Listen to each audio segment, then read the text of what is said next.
ദൈവം ഇസ്രായേൽ ജനത്തെ പഠിപ്പിച്ചതായ ഒരു പാഠം, നിന്റെ മുൻപിൽ കാണുന്നതായ പടജനത്തെ, നിന്നോട് എതിരിടുന്നതായ ശത്രുക്കളെ ഞാൻ നിങ്ങളുടെ കയ്യിൽ ഏൽപ്പിച്ചിരിക്കുന്നു. എണ്ണത്തിൽ നിങ്ങൾ കുറവാണ്, പക്ഷെങ്കിൽ വലിയ ശത്രുവിനെ ഞാൻ നിങ്ങളുടെ കയ്യിൽ ഏൽപ്പിച്ചിരിക്കുന്നു.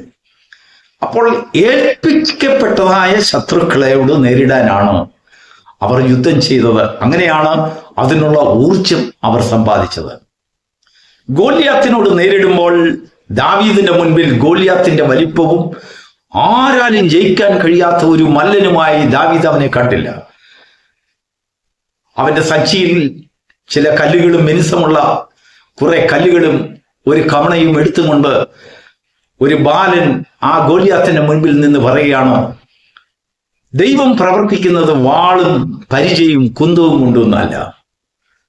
ഇന്ന് എന്റെ ദൈവം എന്നോടുകൂടെ ഉണ്ടെങ്കിൽ ഞാൻ നിന്നെ കീഴ്പ്പെടുത്തും, എനിക്ക് ഈ കല്ല് തന്നെ അധികമാണ്.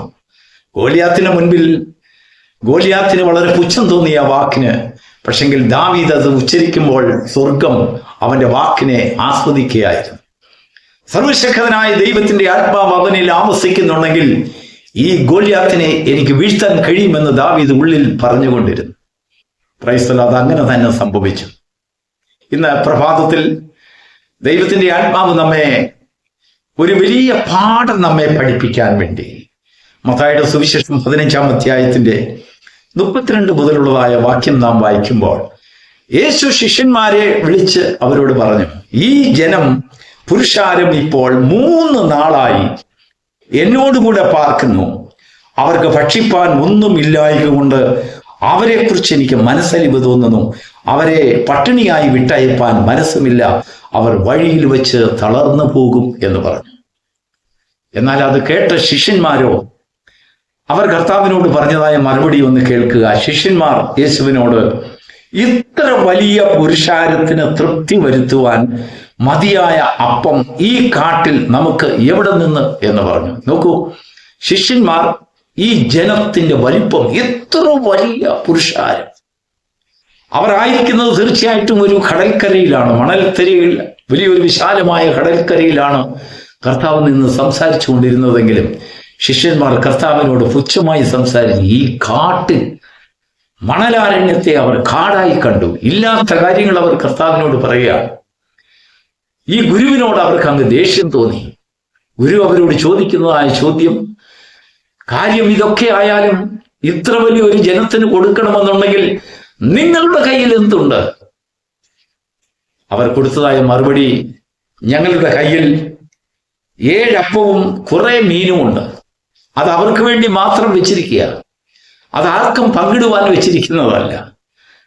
അവർക്ക് വേണ്ടി മാത്രം വെച്ചിരിക്കുന്നതായ ഒരു കാര്യത്തെ പങ്കിടുവാൻ നമ്മൾ ശ്രമിച്ചാൽ അത് വർദ്ധിക്കുകയില്ല. ദൈവത്തിന് സ്തോത്രം. എൻ്റെ കണ്ണാലെ കണ്ടതായ ഒരു കാര്യം, ഒരു സംഭവത്തെ ഈ തരുണത്തിൽ ഞാൻ ഓർക്കുകയാണ്. നോക്കൂ, ഒരു മഹായോഗം നടന്നതായ ഒരു കാലത്ത് സാധാരണ ആ മഹായോഗത്തിന്റെ അല്ലെങ്കിൽ ആ കൺവെൻഷന്റെ അവസാന നാളിൽ എല്ലാവർക്കും ഭക്ഷണം കൊടുത്തിട്ടാണ് ജനങ്ങളെ പറഞ്ഞയക്കുന്നത്. എന്നാൽ ഒരു പർട്ടിക്കുലർ യോഗത്തിന് അന്ന് ഭക്ഷണം കൊടുക്കുവാൻ ആദ്യ കാലങ്ങളിൽ അന്ന് മതിയായ അരിയില്ല. 350 പേരോളം സ്ത്രീകളും കുഞ്ഞുങ്ങളും ജനങ്ങളെല്ലാവരും അവിടെ കൂടിയിട്ടുണ്ട്. പ്രാർത്ഥന കഴിഞ്ഞാൽ ഉടനെ, യോഗം കഴിഞ്ഞാൽ ഉടനെ ഭക്ഷണം കൊടുക്കണം. എവിടെ നിന്ന് ഭക്ഷണം കൊടുക്കും? കുറച്ചരി മാത്രമേ ഉണ്ടായിരുന്നുള്ളൂ. എന്നാൽ അതിന്റെ നടത്തിപ്പുകാരൻ, പ്രധാന നടത്തിപ്പുകാരൻ ആ അരി വിശ്വാസത്തോടുകൂടി താൻ അതിനെ സ്തോത്രം ചെയ്തു, അനുഗ്രഹിച്ചു. അതിനുശേഷം ഈ വചനം താൻ എടുത്തു വായിച്ചു. മത്തായിയുടെ സുവിശേഷം 15-ാം അധ്യായത്തിന്റെ 32-ാം വാക്യം. എന്താണ് താൻ പറഞ്ഞതെന്നറിയാമോ? കർത്താവ് പറഞ്ഞതായ വാക്യം അതേപോലെ ഈ പുരുഷാരം ഇപ്പോൾ 3 നാളായി എന്നോടുകൂടെ പാർക്കുന്നു. അവർക്ക് ഭക്ഷിപ്പാൻ ഒന്നുമില്ലായ്ക കൊണ്ട് അവരെക്കുറിച്ച് എനിക്ക് മനസ്സലിവ് തോന്നുന്നു. അവരെ പട്ടിണിയായി വിട്ടയപ്പാൻ മനസ്സുമില്ല. അവർ വഴിയിൽ വെച്ച് തളർന്നു പോകും. ഇതേ വാക്യം അദ്ദേഹം എടുത്ത് വായിച്ചിട്ട് ഉള്ള അരി സ്തോത്രം ചെയ്ത് ചെമ്പിനകത്തിട്ട് തിളപ്പിക്കാൻ പറഞ്ഞു. അത്ഭുതമെന്ന് പറയട്ടെ, അല്പസമയത്തിനുള്ളിൽ ചെമ്പിനകത്ത് തിളയ്ക്കുന്ന അരി വർദ്ധിക്കാൻ തുടങ്ങി. 300 400 500 പേർക്കും കഴിക്കാനുള്ള ചോറ് അതിനകത്ത് വർദ്ധിച്ചു പൊന്തി നിറയുന്നത് ഞങ്ങളുടെ കണ്ണാലെ ഞങ്ങൾ കണ്ടു. എന്നാൽ വേറൊരു യോഗം കണ്ടു. ആ യോഗത്തിന് വന്നവർ പലരും പട്ടിണിയായി ആഹാരം കിട്ടാതെ തികയാതെ പോയതും കണ്ടു. രണ്ടിനും തമ്മിൽ വ്യത്യാസം, ഒന്ന് പേരിനും മഹിമയ്ക്കും വേണ്ടി ചെയ്തതായ സദ്യ പക്ഷം, പ്രാർത്ഥനയാണ്, കൺവെൻഷനാണ്, കാര്യമൊക്കെ ശരിയാണെങ്കിൽ അവരുടെ മഹത്വം വെളിപ്പെടുത്തുന്നതിന് വേണ്ടി, അവരുടെ കഴിവുകളെ വെളിപ്പെടുത്തുന്നതിന് വേണ്ടി അവർ സദ്യ നടത്തി, ഭക്ഷണം കൊടുത്തു. അത് പോരാതെ വന്നു, തികഞ്ഞില്ല, പലരും പട്ടിണിയായി പോയി. എന്നാൽ ദൈവനാമ മഹത്വത്തിന് വേണ്ടി കർത്താവ് കണ്ടതായ ആ കാഴ്ചയോടുകൂടി ജനങ്ങളുടെ മേൽ മനസ്സരിവ് തോന്നി. അവർ പട്ടിണിയായി പോയാൽ വഴിയിൽ വെച്ച് തളർന്നു പോകുമെന്നുള്ളതായ ഒരു ഭാരം ചിലർക്കുണ്ടാകുമ്പോൾ അതിന്റെ മുൻപിൽ ദൈവത്തിന്റെ പ്രവൃത്തി വെളിപ്പെടും. ദൈവത്തിന് മഹത്വം ഉണ്ടാകട്ടെ. നമ്മുടെ ശത്രുക്കളെ നമ്മൾ വലുതായി കാണുമ്പോൾ അതിൽ കൂടെ ദൈവത്തിന് പ്രവർത്തിക്കുവാൻ കഴിയുകയില്ല. ദൈവത്തിന് മഹത്വം ഉണ്ടാകട്ടെ. നമ്മുടെ കയ്യിൽ ഉള്ളതായ വിശ്വാസമാണ് കർത്താവ് വർദ്ധിപ്പിക്കുന്നത്. നമ്മുടെ കയ്യിൽ ഒന്നുമില്ല എന്ന് പറയുന്നവരെ കൊണ്ട് ദൈവത്തിന് പ്രവർത്തിക്കാൻ കഴിയുകയില്ല. ഒരു മനുഷ്യൻ, ഉദാഹരണമായി പറഞ്ഞാൽ, ഒരു മനുഷ്യൻ ഒരു ഭവനമില്ലാത്തവനാണെങ്കിൽ അവൻ ഭവനത്തിന് വേണ്ടി പ്രാർത്ഥിക്കുന്നവനായിരിക്കട്ടെ. മാസങ്ങളോളം വർഷങ്ങളോളം അവർ കണ്ണുനീരൊഴുക്കി നിങ്ങൾ പ്രാർത്ഥിക്കുന്നുവെങ്കിൽ ദൈവം നിങ്ങളോട് ചോദിക്കും, നിന്റെ കയ്യിൽ ഏൽപ്പിച്ചതായ പണം അല്ലെങ്കിൽ നിനക്ക് കിട്ടുന്നതായ വരുമാനം നീ ഏത് രീതിയിൽ ചെലവഴിക്കുന്നു? ധൂർത്തടിക്കുന്ന മനുഷ്യരാണെങ്കിൽ ഒരു പൈസ പോലും ബാക്കി വയ്ക്കാത്തതായ, അല്ലെങ്കിൽ അല്പം പോലും നിന്റെ കയ്യിൽ ബാക്കിയില്ലാത്തവനായി നീ എപ്പോഴും കിട്ടുന്നതിനെ അനാവശ്യമായി അപ്പോഴപ്പോൾ ധൂർത്തടിച്ച് ചെലവഴിക്കുന്നവനാണെങ്കിൽ നിന്നെ കൊണ്ട് ദൈവത്തിന് പ്രവർത്തിക്കാൻ കഴിയില്ല, അത്ഭുതങ്ങൾ ചെയ്യുവാൻ കഴിയില്ല. നിന്റെ ജീവിതത്തിൽ ക്രമീകരണമുണ്ടായി ദൈവത്തിന്റെ കയ്യിൽ കൊടുക്കുവാൻ എന്തെങ്കിലും നിന്റെ കയ്യിലുണ്ടോ? കർത്താവെ, ഞാൻ ഇന്നത് എൻ്റെ കയ്യിലുണ്ട്. അങ്ങനെ നിന്റെ കയ്യിൽ എന്തെങ്കിലും ഉള്ളതിനെയാണ് കർത്താവ് വർദ്ധിപ്പിക്കുന്നത്. ആകാശത്തു നിന്ന് റോസാപ്പൂ എടുക്കുന്നത് പോലെ മാന്ത്രിക ശക്തിയല്ല ദൈവം കാണിക്കുന്നത്. നമുക്കുള്ളതിൽ നിന്ന് കർത്താവ് അതിനെ വർദ്ധിപ്പിക്കുന്നു.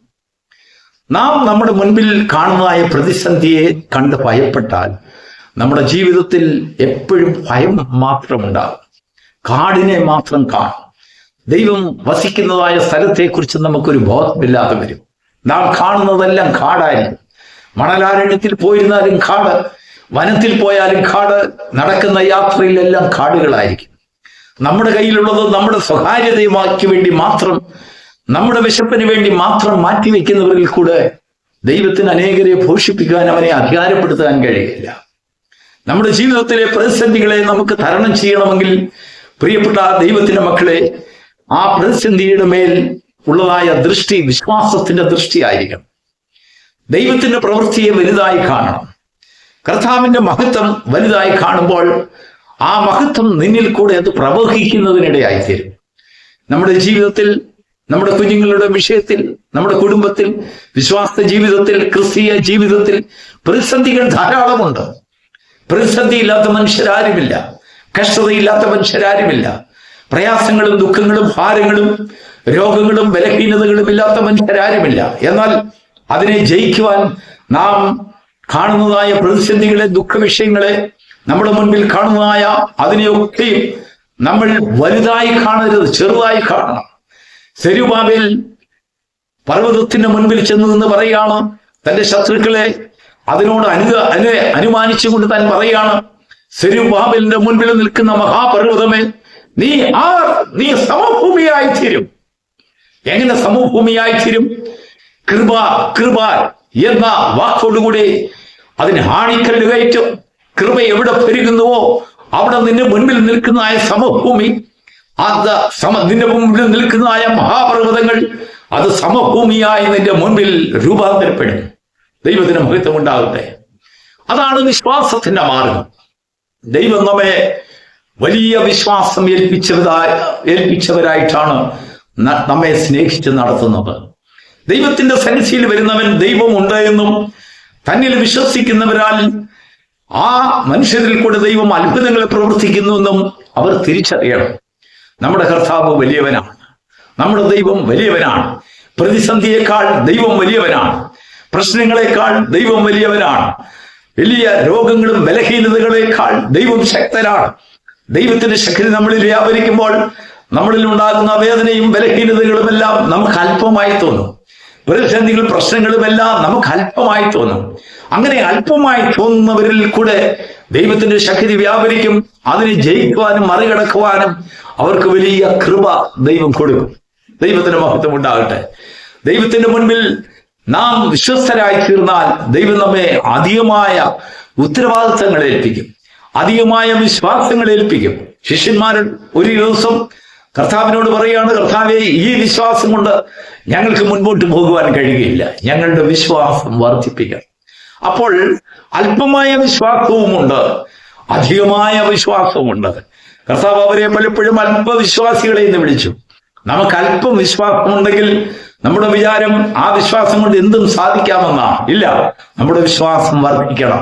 ഏതുവരെ? നമ്മുടെ പ്രശ്നങ്ങളെ പരിഹരിക്കുന്നവരെയും നമ്മുടെ വിശ്വാസം വർദ്ധിച്ചു വരണം. കനാന്യ സ്ത്രീയോട് കർത്താവ് പറയാണ്, സ്ത്രീയെ, നിന്റെ വിശ്വാസം വലിയത്.